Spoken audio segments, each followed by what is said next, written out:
આજ રોજ બિહાર વિધાનસભાની ચૂંટણીના જે પરિણામો આવ્યા છે એ અતિ ઉત્સાહવર્ધક અને એનડીએની ભવ્ય જીત કે જે ભૂતકાળની અંદર પણ આવા પરિણામો નહોતા આવ્યા એટલી ભવ્ય જીત એનડીએ મેળવી છે।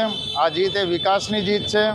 આ જીત એ લોક કલ્યાણકારી કાર્યો જે કર્યા છે એની જીત છે।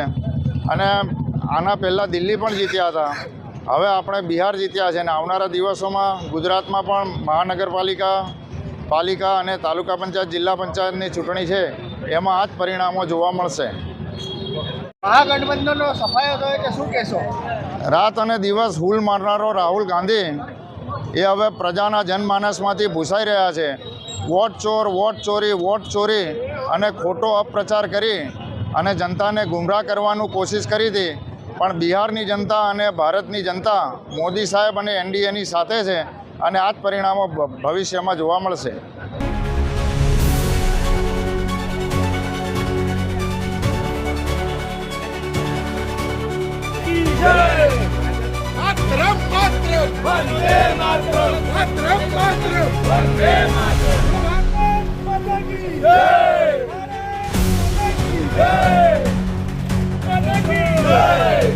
मोदी साहब तुम आगे बढ़ो, हम तुम्हारे साथ हैं। मोदी साहब तुम आगे बढ़ो, हम तुम्हारे साथ हैं।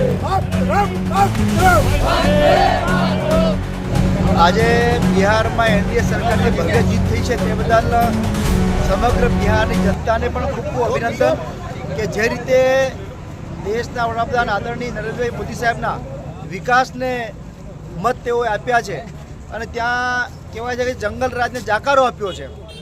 અને એ જ રીતે ગુજરાતમાંથી પણ આપણા નેતાઓ પણ બિહારમાં પ્રચાર પ્રસાર માટે ગયા હતા, તેઓએ પણ ત્યાં ખૂબ મહેનત, તેઓને પણ અભિનંદન।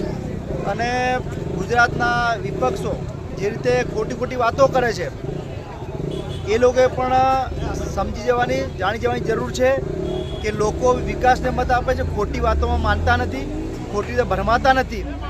આ રીતે જે રીતે ગુજરાતનો વિકાસ છે, દેશનો વિકાસ થયો છે અને વિકાસને લોકોએ મત આપે એ માટે આપણા આદરણીય વડાપ્રધાન નરેન્દ્રભાઈ મોદી સાહેબને પણ અભિનંદન, નડ્ડા સાહેબને પણ અભિનંદન, અમિતભાઈ શાહ સાહેબને અભિનંદન, ગુજરાતમાંથી જે ટીમો ગઈ હતી આપણા સી આર પાટીલ સાહેબને પણ જવાબદારી સોંપી હતી એમને પણ ખૂબ ખૂબ અભિનંદન। અને સમગ્ર ટીમ જે લોકો ત્યાં કામ કર્યું સમગ્ર જનતાને પણ ખૂબ ખૂબ અભિનંદન।